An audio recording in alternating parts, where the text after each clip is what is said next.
Na swapnaya sprihayanti yanti pramadam atandra. This verse says that God and the enlightened ones appreciate Ichanti, love the enlightened scholars who are sunbantam, diligent, assiduous, energetic people who are focused. They do not appreciate and look favorably on those who are not, who are inactive and idle. My dear brothers, my sisters, children of one God, namaste. It's good to see my brother Terry and my sister Charla here. Now, you know that every pravachan that I deliver focus on what? Change, spiritual upliftment, changing how we think. So I'll ask you this question. I'm not looking for an answer, but I'll ask you. How do we change people? I hear a lot of complaints about, I work with people that are terrible and this, and people are late. How do we change others? We do so by changing ourselves first. We become loving and kinder. I sit here, if I tell you to be forgiven, to be forgiving, I must first practice forgiveness. If I tell you to be loving to everyone else, I must first be loving all of you as my own. If I tell you about loving all of God's creatures, I cannot sit here and be eating God's children. I have to be a vegetarian. I have to practice what I teach before I teach it. So today, let's talk about living a life of fragrance. Vedas actively advises us to seek knowledge, seek and engage in good things, to learn what is beyond our physical rituals. Practice what the mantras say, not just recite mantra, but know what mantra mean. That's why I try to explain mantras as we go. Too many times we are trapped in this ritual. Do this, do this, do this so many times, do that so many times. We recite mantra. You heard me say this before, but if you teach a parrot to recite a mantra 1,000 times, after the 1,000 times, the parrot is still a parrot. It knows more words. Let us not be the parrot. We must learn how to elevate ourselves on a daily basis. My father, Pandit Buddha Mahadev, he told us, tomorrow I ought to be a better person than I am today. Next week I ought to be much improved than I am this week. Next year I ought to be more spiritually elevated than I am now. That process of spiritual progression should continue. That's how he put it. Learn about meditation and practice meditation. Instill discipline in all aspects of our lives. And then we achieve happiness and joy, freedom of mind, peace, calm, bliss. In our backyard at home, we have 6 huge, beautiful roses. The flowers, I pruned them last week, fertilized them. The flowers are so fragrant.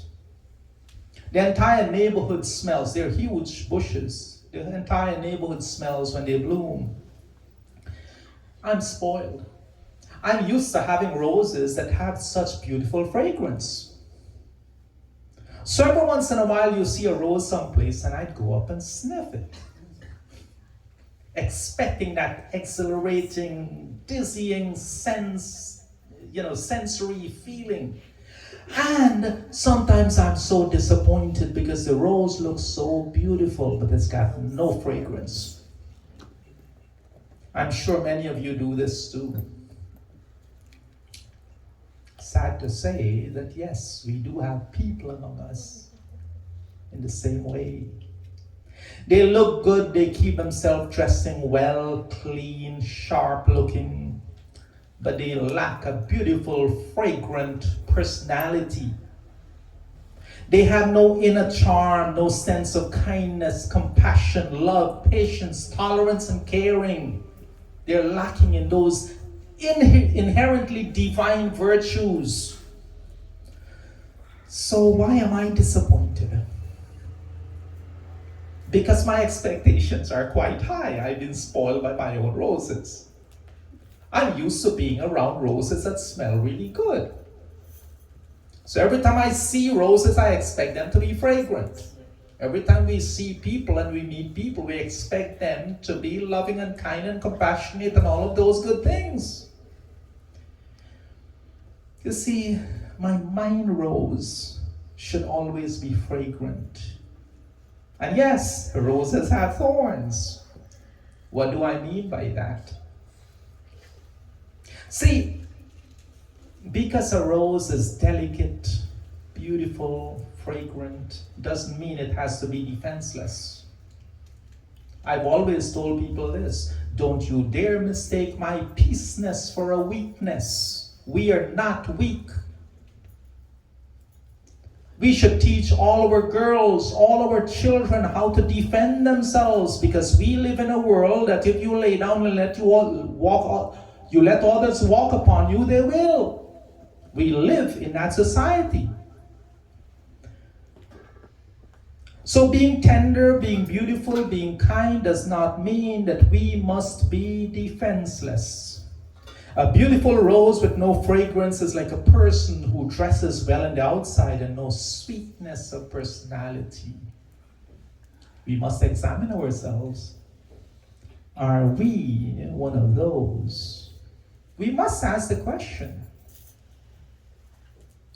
This mantra, you've heard me explain it many times. Trayambakam yajamahe sugandhim pushtivardhanam urvarukamiva bandhanan mrityurmokshiyamamritan. Sugandhim, fragrance. And I've always explained it this way. What kind of fragrance? A fragrance that's here. You think sweet, you think good things. And because you think that way, that is how you have become, and that is what you share with others. And that is how we make the universe noble, by first becoming noble, becoming kind, becoming forgiving, becoming loving and tolerant and patient and compassionate. Lead by example, and then we show others how to be, and we make the universe noble. We see people who dress well, they carry themselves well, projects a good image, only to find out they have no good qualities in them. The rose with no fragrance. They do not know how to be compassionate, kind, tolerant, patient, and loving. But you see, these divine virtues, we must look within and find that divinity, that presence within, that is the divine presence. And that brings out that fragrance. It's already there. Sri Krishna says to Arjuna in the Bhagavad Gita, Punya Ganda Prativyam Cha Teja cha asmi vibhavaso jivanam sarva bhuteshu tapacha asmi tapavishu. The divinity is the punya ganda, pure fragrance of the prativyam, the earth, the teja, the brilliance in the fire. The divinity is in the life force, our very life force. In all things, all beings, bhuteshu. It tells us God is the essential principle of everything. As children of earth, we came from the earth. Everything came from God. We here on earth, the children of the earth, we also have that fragrance in our lives. We just cover with so much other things that it's no longer visible and nobody can see it and sense it. And Sri Krishna goes on to say that someone who thinks and behaves in this manner of bringing that fragrance out achieves peace, peace of mind, peace of being. He said, Shraddhavan labhate jnanam tatpara samyata indriya jnanam labdha param shantim achirena adhigacchati. A faithful person, Shraddhavan, a faithful person, a person of good moral, righteous character, who is dedicated to seeking jnanam, who controls samyata, controls his indriyas, his senses, that person will bring out that fragrance, right? That person will truly be that example for others to follow, and he will find the answers to his questions. He attains adhigacchati, supreme shantim, peace. You see, the rose gives its fragrance selflessly. You don't have to go to the rose and ask it for its fragrance. It gives it freely. But you don't have to give the rose anything in return either. Be that kind of person. You don't have to go tell the roses your problems and it does not give you the solution to your problems. It does not help you mowing the lawn or washing your dishes, but it gives freely of itself.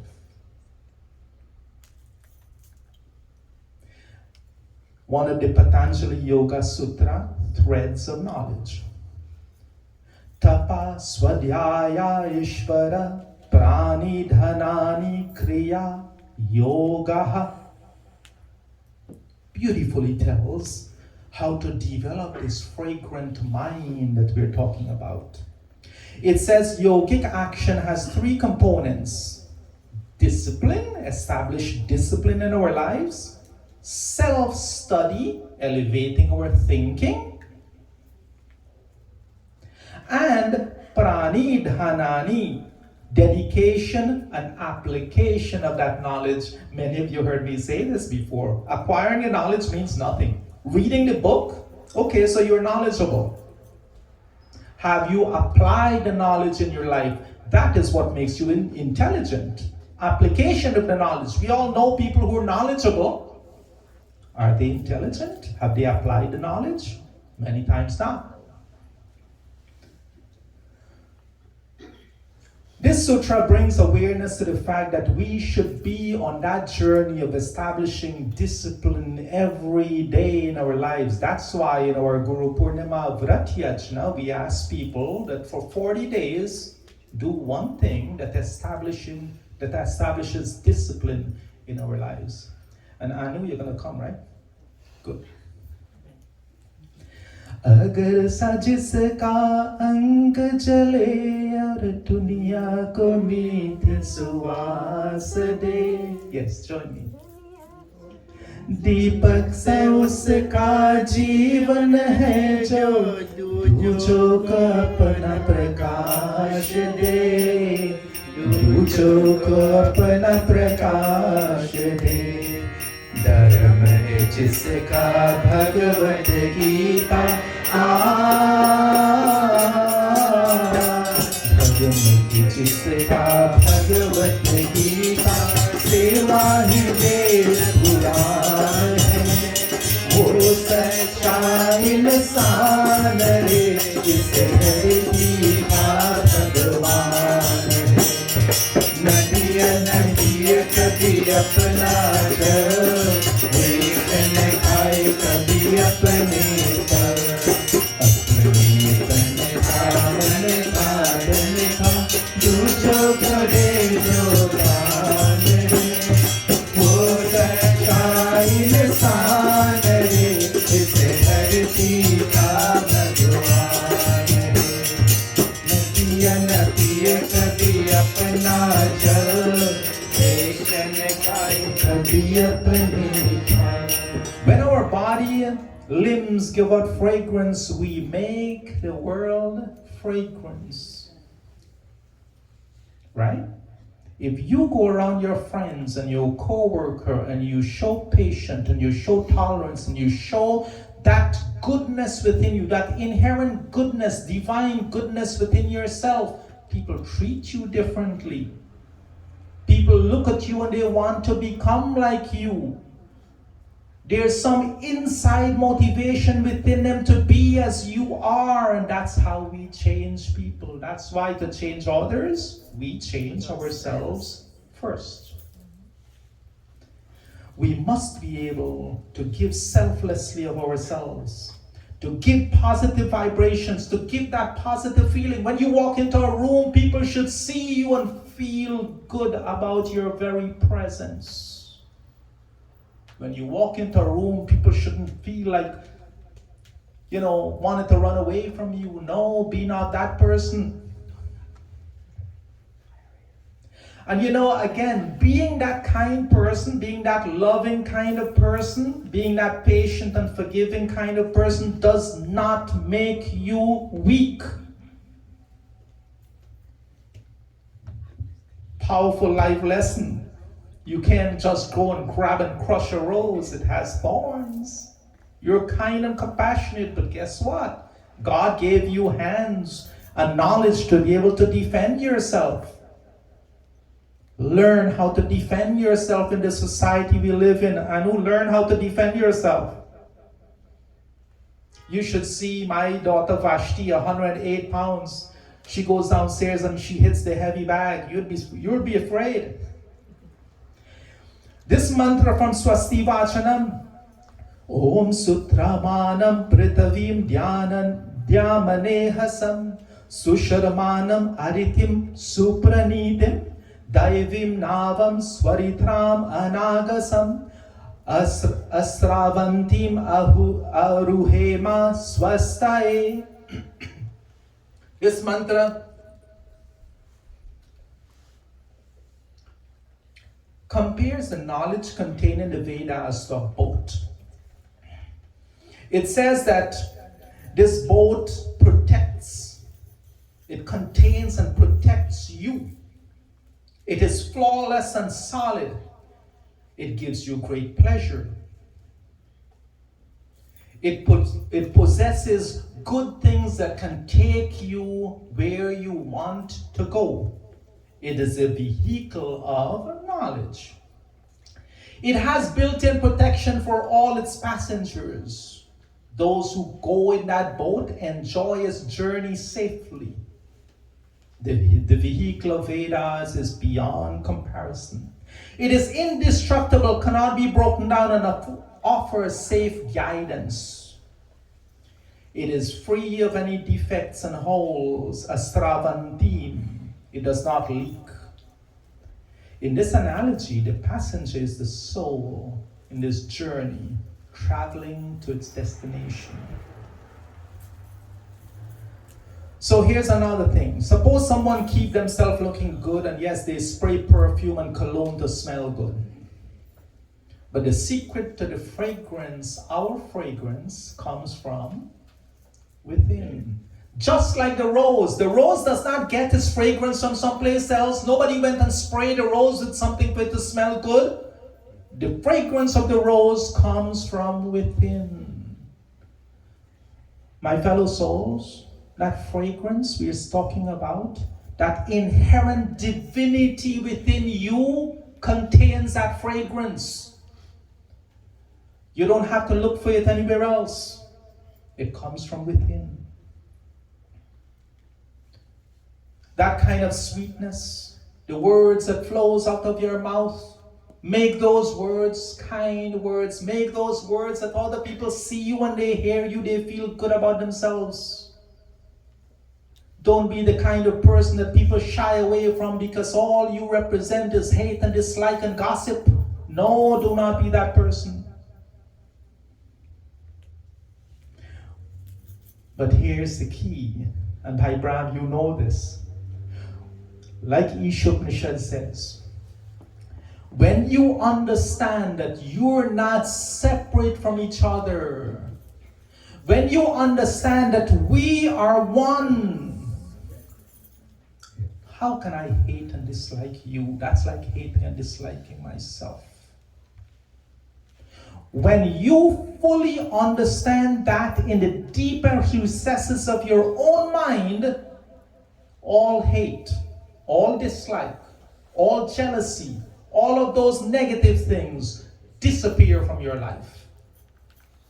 So today, I ask you, let us pray for that kind of knowledge, that kind of intellect, as this mantra from Atharva Veda says, Om Yoma Lakshmi Patayalu Ajushtaha Abhichaskan Vandana Eva Vriksham Anyatra Asmat Savitatamita Dhahiran Yahastaha Vasuno Raranaha. Oh God, we pray that you keep us away from Ajushta, hateful, evil, kind of even the wealth. The wealth that is no good for me, I don't want even that. Keep that away from me, oh God, that results in my downfall. The kind of greedy wealth which creeps up like vines that creep up a tree and strangles the tree and kills the tree. I don't want that kind of wealth. Help me be aware of this kind of failing in my life, oh God. I want only the good kind of wealth that comes from you. Grant me that kind of wealth, oh God, so that I find peace, bliss, happiness. My fellow souls, today my message is simply this. Be like the fragrant rose, which is complete in its tenderness, its beauty, and its free, selfless fragrance. Do not be like the rose with no fragrance. Do not be the fake person dressed to no fault in the best of clothes, but sprayed with perfume to smell nice, but of a foul personality. Do not be that person. Be real and genuine. Be a child of God with real, positive, sweet, and divine personality. And like the rose, give selflessly of your sweetness. I pray that you continue to refine yourself, that you continue to remove the not good thoughts from your mind, that you choose loving and kind words over mean and hateful speech, and that you act with patience, compassion, tolerance. And we see your sweet personality, pure in character and humble in demeanor. I thank you so much for being such a kind, patient audience. Om Purnamadaha Purnamidam Purnat Purnamudachyate Purnasya Purnamadaya Purnamevavashishyate. Om Shanti, Shanti, Shanti Om. With love and humility in my heart, I say Namaste to each one of you. Namaste.